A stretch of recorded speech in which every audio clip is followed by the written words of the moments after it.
For the cremation of Boris Yeltsin, evidence emerged that he'd been drinking heavily just prior to his death.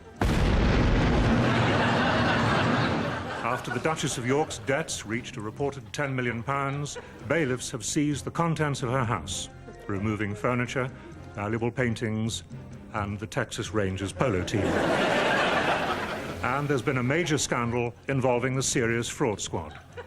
They aren't the Serious Fraud Squad after all, but a group of imposters. All this happened next year.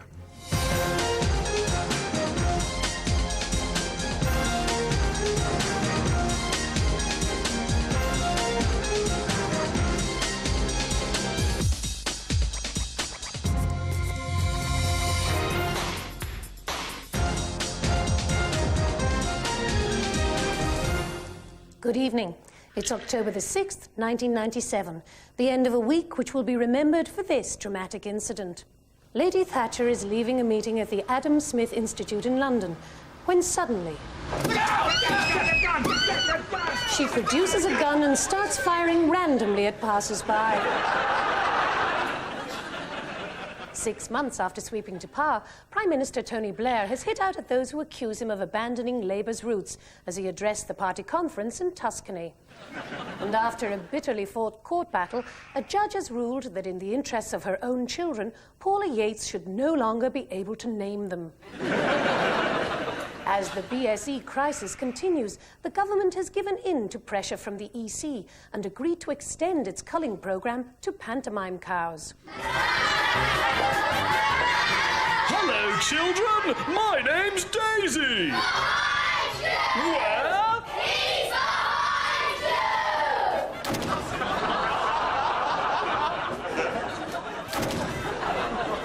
Meanwhile, with the huge cost of the cull rising, the government has gone back to the EC in an effort to get the ruling lifted.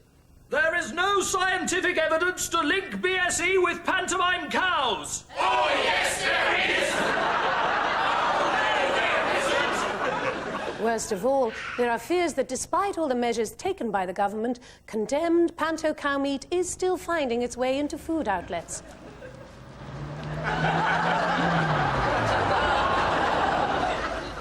The number of people out of work is expected to fall sharply this month after today's announcement that unemployment figures will no longer include unemployed people. Meanwhile, there is mounting evidence that the youth training scheme is being abused by employers. It's pretty straightforward, Martin. I presume you've used a computer before? Oh, yeah. Well, it's just a question of keeping your eye on the screen, really. The toilets are on the ground floor. You'll find a kettle in the corner if you want to make yourself a cup of tea. I'll pop back at 5, see how you're getting on. All right. It's Martin's first day as an air traffic controller. He's been put in charge of landings at Heathrow's Terminal 4, and at the age of 16 is already earning nearly £34 a week. Well, it's not a bad job. You just got to get these little arrow things over here to land on that bit over there without them bumping into each other. It's not as good as Sonic, because you only get one life. Just lost another one. So, how does this compare with other jobs you've done on this scheme? This one's much better. The last one, I ended up in court. What did you do? I was a judge. So boring. Whereas here, you can come and eat your sandwiches and look at the planes and that. So who's standing in while you're having your lunch break? Oh, bloody hell. But is this scheme simply a way of exploiting young people? I put this question to Margaret Stevenson, the head of the Employment and Training Commission. I don't know, I only started today. Buckingham Palace has finally settled on a new title for Princess Diana. They rejected Her Highness, Her Royal Grace, and Her Highness the Prince Mother. Instead, Buckingham Palace has agreed that on state occasions she may refer to herself as the bitch from hell. Meanwhile, the palace is continuing its policy of removing Diana from all official photographs. The policy has seen Diana removed from some of the most famous pictures of the last 15 years. And and also some of the less famous. This week, the Tate Gallery hosted a major exhibition of contemporary tattoos. They were having some building work done in the foyer. But it's the work of a young postmodernist sculptor that's been grabbing the headlines in the art world. The work of Wilf Herzog has been described by degrees as shocking, subversive, sensuous, and witty. He joins us tonight to discuss his latest work, Space and Being. But first, Felicity Bloomfield, you've studied the work of this young iconoclast for many years. What for you is the essence of Space and Being? Well, Kathy, the essence of it is... it's rubbish.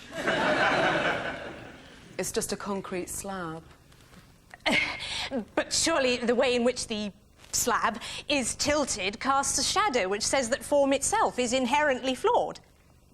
No, it says tilted slab to me every time. Right. Well, Wilf, if I could turn to you for a minute. What were you trying to express with Space and Being? Well, it had been a very dark period for me, personally. And I had become very frustrated with shape. And, well, this was an attempt to... No, she's right, actually. It is rubbish. I've completely wasted your time. So it's more of an ironic statement about the nature of modern art itself? No, I'm just not very good. See, I started out trying to draw a horse, but I couldn't get the legs right. Well, they're very tricky. I can never get the knees to bend the right way. They're not as hard as people, though. I always make the head too small. Yeah. But I can do Snoopy. Good. Well, if neither of you value Space and Being, would you mind if I took it home? You want to display it? No, it's just that we're redoing the patio at the moment. More news now. Princess Anne's stalker has finally been released from prison after agreeing to receive treatment from an optician. This week finally saw a United Nations mission achieve all of its aims as Operation Go Home in humiliated disarray came to an end. There's been an outcry after a young Briton was sentenced to a public flogging in Iran. It was later pointed out that such a sentence was beyond the powers of the Dover and East Kent Magistrates' Court. Health news now. And the Research Council has reported that there is increasing evidence of computer viruses spreading to human beings. I've had the virus for about 6 months now, but no one really seems to take it very seriously. My GP doesn't even recognise it exists, and it's making my life... exclamation mark, GGGG times 3, third, stroke, error, white dog, well, peace. Oh, no, Janet's crashed again. The effect of technology on human health is becoming an increasing cause for concern. We live in the age of electronic communication, but is it affecting our ability to actually talk to each other? This week, psychologists identified a new syndrome. Laura, your husband is a sufferer. Well, yeah. For some time now, Simon has talked to me as if I was a telephone answering machine. Simon, what's your side of the story? Hi, Simon here. Just a message to say I'm not really sure about this answer phone thing, but if you are worried about it, then hopefully we can speak later. Cheers, then, bye. Simon, it's me. It's your wife. Simon, do you understand what your wife's trying to say? Simon here again. Obviously didn't get my last message. I don't really know what to say now. I'm just going on, really. Well, I'll probably speak to you later. Cheers and bye. With many people rejecting technology altogether, alternative medicine is expanding into new areas. Here in the heart of the Sussex countryside, a new therapy centre is offering people an alternative approach to the age-old problem of removing facial hair. For a lot of people, conventional shaving just doesn't work. I mean, OK, it takes the hair off their face, but for how long? A day? Maybe 2. We take a holistic approach to the problem. We see facial hair as a symptom of an imbalance in the body's energy field. But how effective is the treatment? We asked Graham, one of Ralph's patients. Well, I've been coming here for 2 months, and I'm definitely more relaxed. I feel more at ease with my face, and I feel I've really mastered natural shaving techniques. But you also have an extremely full beard. Yeah. I asked Ralph about that, and he said apparently it's all the toxins coming out. One of the many techniques used by the Alternative Shaving Centre is visualisation. There is no hair on my face. Not even that bit you usually miss under your bottom lip. Terry has been using alternative shaving techniques for over 2 years. What I'm doing here is I'm using the natural energy of the crystals to prevent the growth of hair. And does that work? Well, I am going bald. Let's catch up with some more of the week's news. The Queen has taken the unprecedented step of publicly criticising the Daily Mail over a series of articles. They weren't about her, they were just very boring and badly written. Government papers just released under the 40-year rule have revealed that the 40-year rule was actually repealed back in 1957. But they weren't allowed to tell us until now. There has been widespread jubilation at the news that Britain has successfully put a man in space.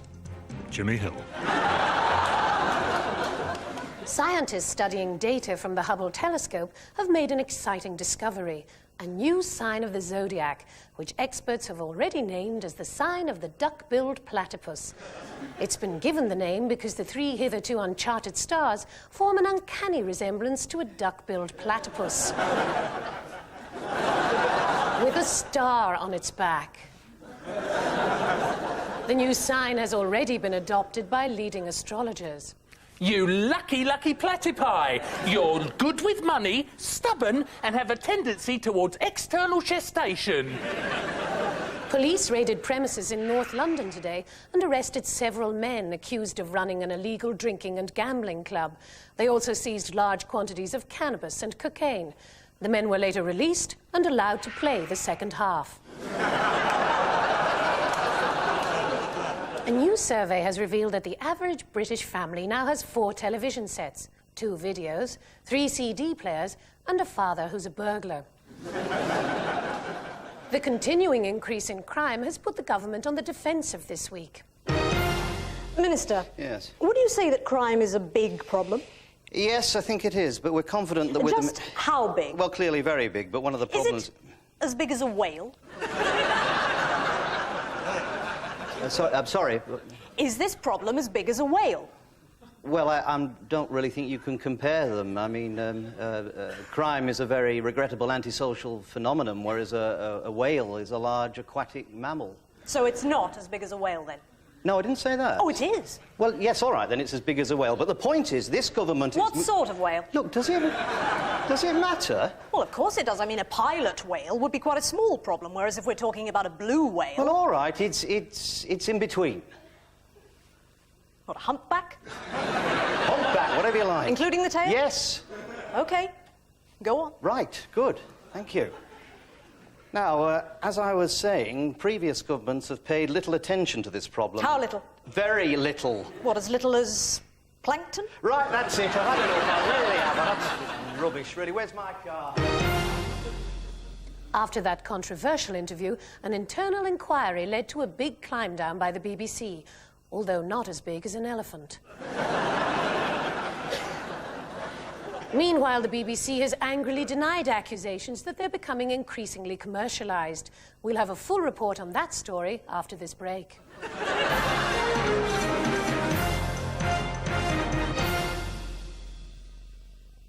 Who wants a swig of boozy baby? From the makers of alcoholic lemonade comes Boozy Baby, a new juice that's not only fun to drink, but also gets you smashed out of your tiny skull. Whoops! She's a Boozy Baby drinker. So's he. And those two. Boozy Baby comes in 3 fun flavours. Rusk and Bacardi, apple and tequila slammer, and lemon and lighter fluid. Have another double, Boozy Baby. Boozy Baby. It'll make you go gaga. This drink is only intended for adults. Get Mummy to buy one today. Now that's what I call irritating. 20 of today's most irritating noises, all on one ear-busting CD, featuring the unmistakable off-licence door. The unforgettable... Warning, vehicle reversing. Warning, vehicle reversing. Plus the all-time late-night classic.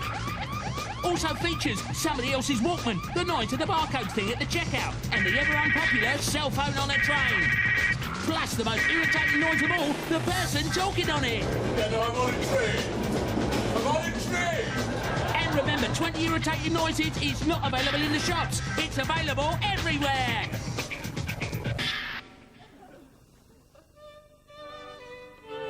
Coming soon, the ultimate British motion picture. A classic novel by Jane Austen, lovingly brought to the screen by the makers of Trainspotting. Smack and sensibility. Captain Goodson, I do declare, this smack is good shit. 'Tis indeed a pleasure to hit in such charming company.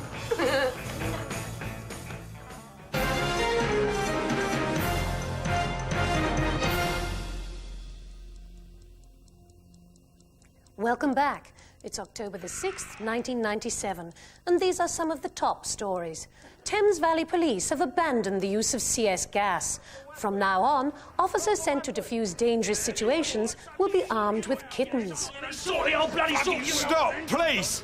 With kittens. Oh, look, that was got his eyes closed. Oh, you look a little rascal.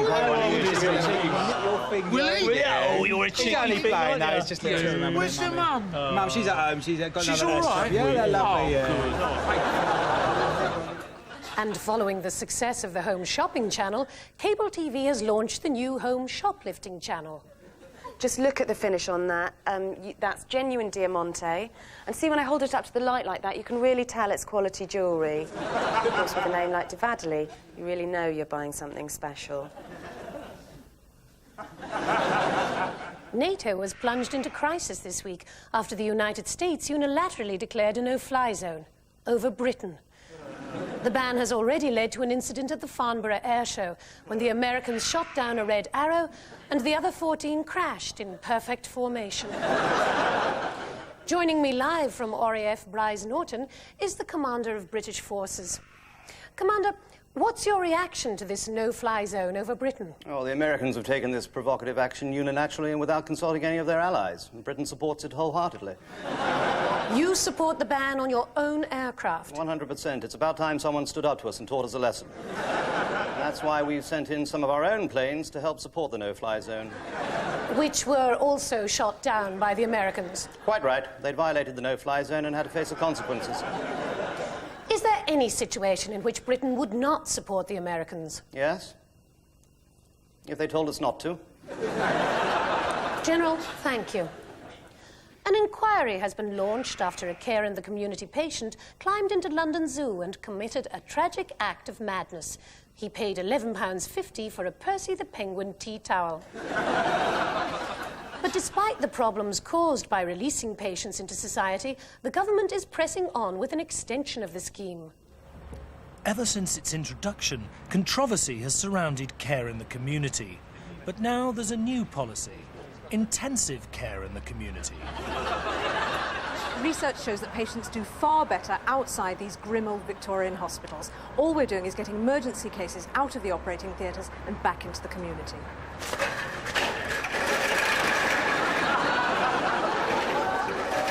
Best of luck. But all the evidence suggests that intensive care in the community patients are simply being left to fend for themselves on the streets.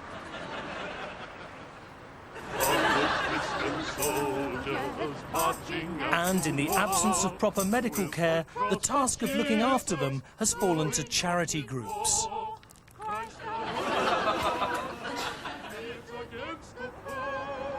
Obviously, we do what we can for them, but we don't really have the resources to allow them.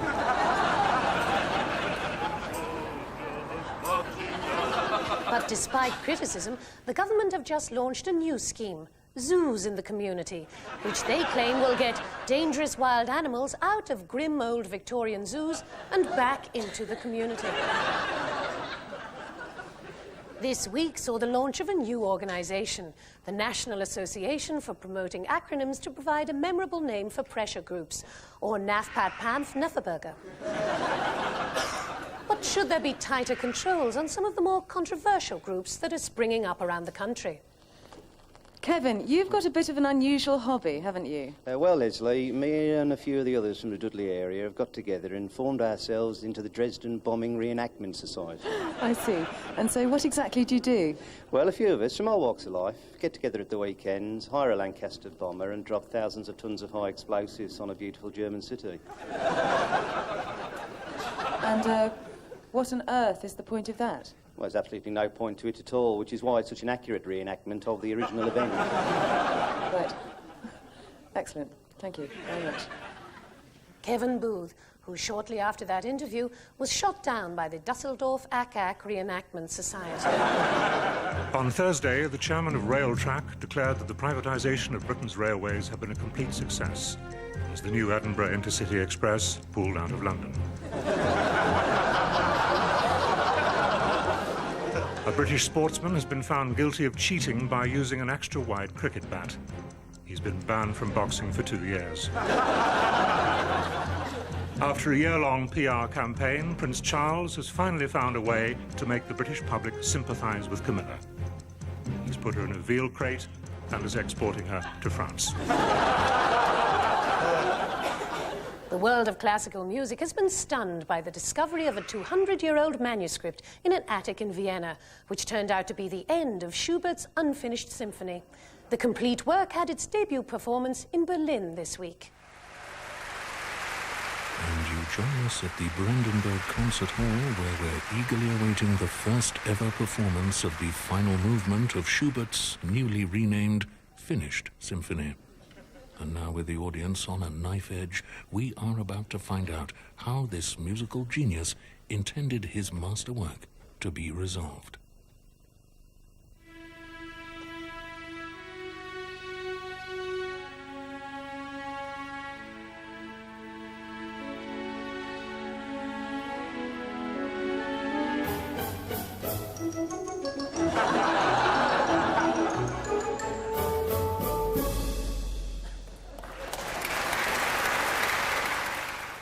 A man is suing his local health authority after undergoing a 7-hour operation which turned him into a woman.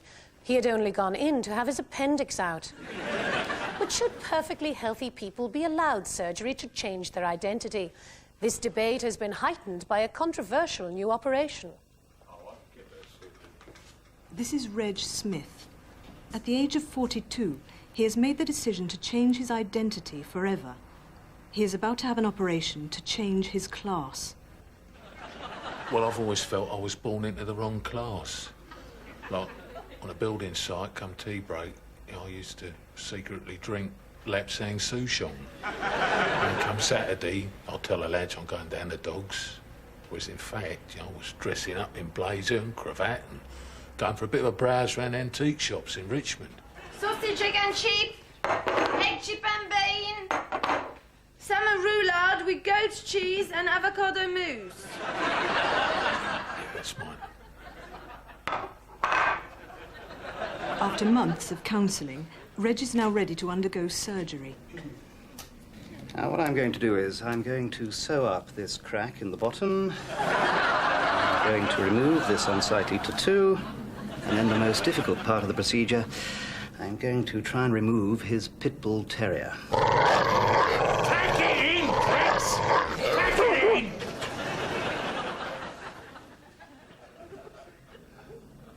Now comes the moment when Reg will discover if his class change operation has been a success. Well, I've done some work on his teeth and removed his chin, so let's have a look, shall we?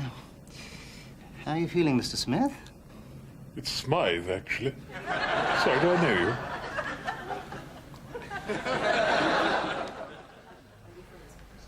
But there is a risk involved.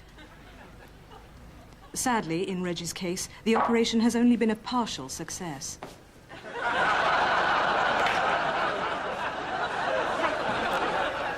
I don't know what went wrong in my case, because now I'm neither one thing nor the bloody other. You see, I drink decaffeinated cappuccino with the 6 sugars. So you're obviously upper class, and yet your accent veers wildly to working class. That must be hard for you. Well, no, actually, because I've started a new career as an alternative comedian. Is this vinegar balsamic? Also this week, there was, of course, that news of the second coming of the Son of God. He returned on Tuesday after a gap of nearly 2,000 years, and he's with us in the studio tonight. Jesus, welcome back. It's a pleasure to be here. So now you are back. Presumably you'll be creating a new world without evil or suffering, where rich man and poor man are brothers in the kingdom of heaven. Well, look, now hold on. I think a lot has changed in 2,000 years, and I think we have to change with it. No, what my mission now is to apply the philosophy of Christianity to a modern setting, and then Yes, but you will rid the earth of famine, plague, and pestilence. Oh, yes, within the framework of sustained economic growth. That doesn't sound like Christianity. I call it new Christianity. Tough on sin, tough on the causes of sin. Yes, but hang on. Didn't you promise, and I quote, the meek shall inherit the earth? Look, I want the meek not so much to inherit the earth as to be stakeholders working in partnership with the moneylenders. I thought the moneylenders were going to be cast out of the temple. Well, that's very much the religion of confrontation. What I'm saying is Christianity is coming home. But will you still be curing the lame and healing the sick? Well, look, I'm not a miracle worker. Well, you used to be. You can't cure a leper for nothing. I mean, it's all very well saying pick up thy bed and walk, but someone's got to pay for that bed. Yes, but surely the point here Sorry, is... would you excuse me just a moment? Yeah. Yes, I know, but I can't be everywhere at once. Yeah, OK. I'm sorry, I'm going to have to go. I've got a bit of a Last Supper thing at a bistro in Islington. And I've just been informed that lawyers acting for our guest have issued a statement in which he admits that he's not the Son of God at all, and as a result, Michael Jackson has dropped his lawsuit. And some news just coming in. There have been angry protests in Kent against the continuing hosepipe ban. However, the Water Authority is insisting that there simply isn't enough water to go round, and police swiftly moved in to break up the protest.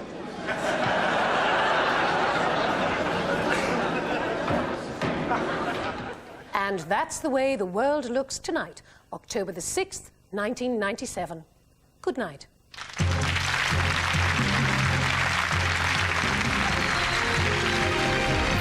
More new comedy next on BBC Two with a chat show that crosses the Anglo-American divide.